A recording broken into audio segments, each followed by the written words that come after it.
MACD göstəricisi MetaTrader 4-də və 5-də mövcuddur. Sadəcə göstəricilər siyahısından MACD-nin seçim və parametrləri olduğu kimi saxlayın.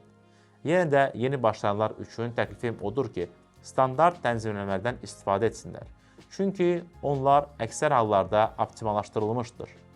İndi praktiki olaraq MACD-dən divergensiyalar tapmaq və bazarı necə analiz etmək barədə danışaq. Məsələn, yüksələn trend zamanı qiymət maksimumları artır, amma MACD-nin maksimumları azalır. Bu trendin geri dönmə ehtimalını göstərir. Divergensiyanın başlanğıc nöqtəsini qeyd etmək üçün xətti çəkin, yüksəkləri birləşdirmək üçün trend xətti çəkin və MACD histoqramı boyunca xətt çəkin. Bu, divergensiyanı daha dəqiq görməyə kömək edəcək. Divergensiya yalnız MACD histoqram 0 xəttinə yaxınlaşdıqda etibarlı siqnal olur. Əgər histoqram bu səviyyəyə çatmayıbsa, bazar hələ yüksəlməyə davam edə bilər.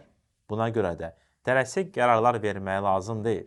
Təsdiqləri gözləmək və yalnız güclü səviyyələrə pozulması ilə əməliyyat açmaq əhəmiyyətlidir.